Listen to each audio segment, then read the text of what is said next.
Okay. I have a rattler in here. You can hear it. So this is a known den site. I saw a couple here last year. Then I came up here earlier this summer. There was no sign of snakes, not even any sheds. So I came back about a month later, and I'm seeing sheds all over the place.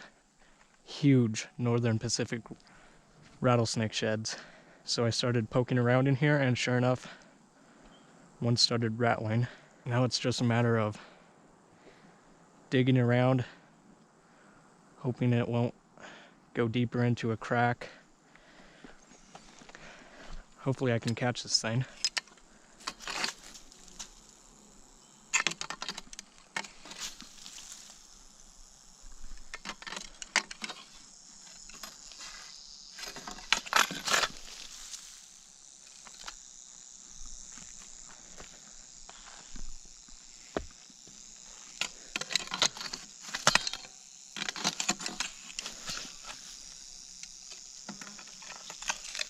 Oh. Wow, it's a big one. It's a big one. I'm on its tail.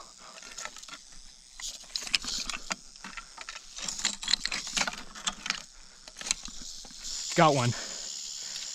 There are multiple snakes in here. Wow. Wow. Oh my goodness. There are multiple snakes in here. Oh my goodness.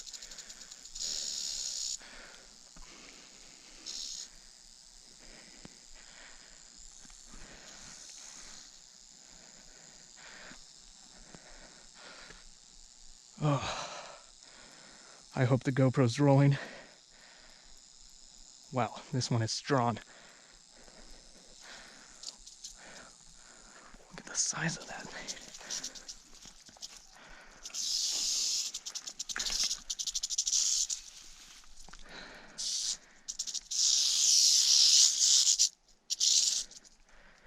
Okay. Now I need to figure out how to safely dispatch this snake. There's the other snake down in there.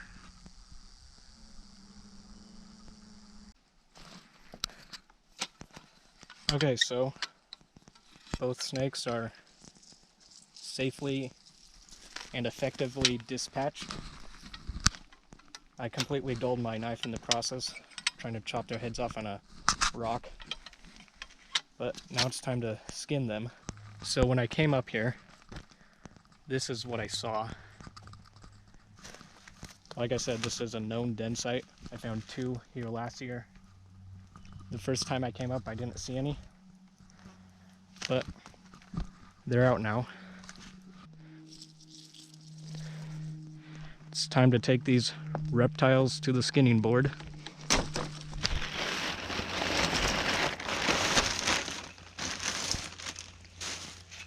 Okay, so I ended up catching 2 rattlers. I just reviewed the footage, and the GoPro must have malfunctioned when I was catching the second one, so unfortunately I can't show that footage in the video. I'm gonna start skinning these. It's pretty easy to do. All you really need is a pair of scissors. Start at the neck and just work your way down with the scissors.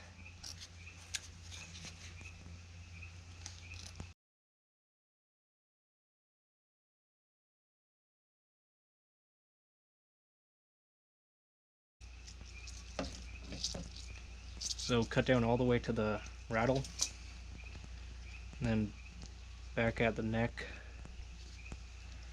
just start peeling the skin down. Once you get it started, it should come off fairly easily.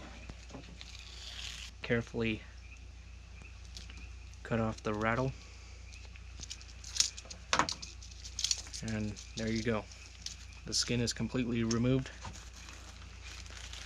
I would keep the meat, but we have a whole freezer full of wild game meat that we have to use before hunting season starts, so I'm just gonna chuck the meat.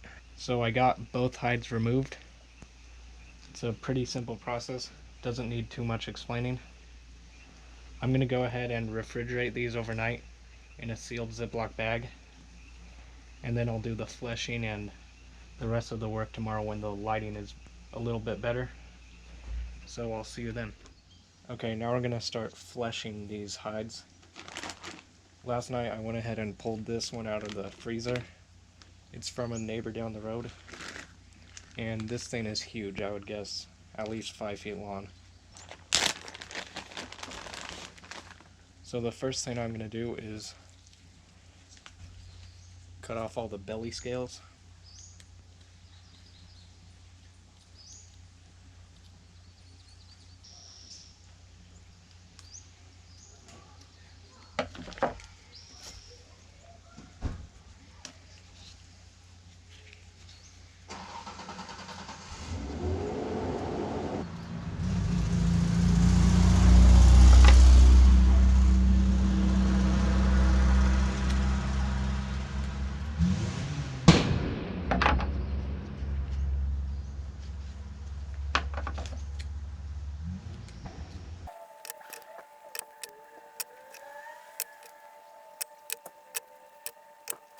Start at the neck and scrape down all the way to the rattle. Just remove all this fat or any tissue that's attached to the skin. Get it nice and clean.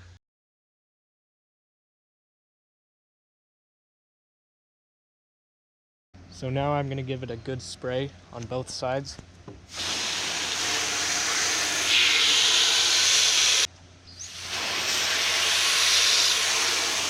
If there are any loose scales, try to spray those off because it will save you a lot of trouble later on.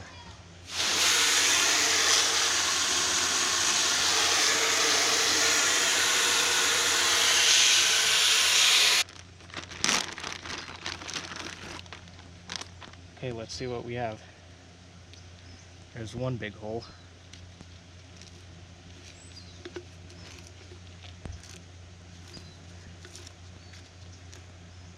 Yeah, I'm seeing some holes in this hide, which is okay. Just have to be careful working around them. Okay, so this hide doesn't look great. I'm seeing plenty of holes. The tail end doesn't look pretty at all, so I might just have to cut that off. I also think they cut it off well below the neck because it's a lot shorter than I expected, but I'm gonna do what I can with it. Okay, this is how I tan the snake skins. 1 part glycerine and 1 part rubbing alcohol. 70% works great. So I'm gonna do a cup of each. That should be enough to fit 3 snake skins. And you can reuse this. Once it gets dirty, you can replace the chemicals.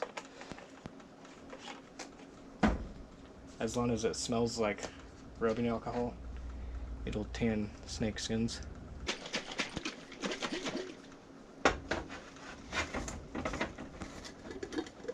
So the chemicals are mixed thoroughly.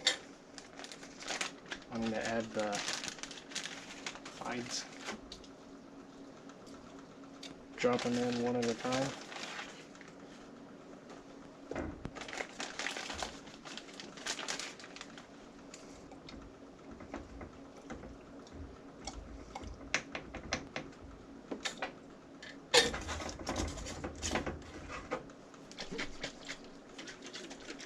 You're going to let this sit for a week away from direct sunlight. Once or twice a day. Give it a little shake to mix around the chemicals. So I will be back in a week to show you guys the next step. It's been a week and it's time for the next step. So I have some sticks, 1 for each hide, and what I'm going to do is 1 at a time extract each hide from the chemicals and start tightly wrapping them around a stick. You can stretch them out a little as you go, just not too much because if there are any holes in the hide, it's going to rip very easily. Okay, this is how I dry them. I have a small fan aimed at them, In order to keep the airflow consistent, I'm going to rotate them around every now and then. It'll take anywhere from 2 weeks to a month until most of the moisture is gone. Then I'm going to unroll them and rub off any residual scales, and then they're ready for whatever project I need them for. This is the tanning solution which I saved, and it's going to be good for at least 1 or 2 more snakeskins. And this is the end result. I've had these hides for around a year now, and they're in perfect shape. They haven't deteriorated. They're still nice and pliable, not stiff like they would be if you just sprinkled salt on them.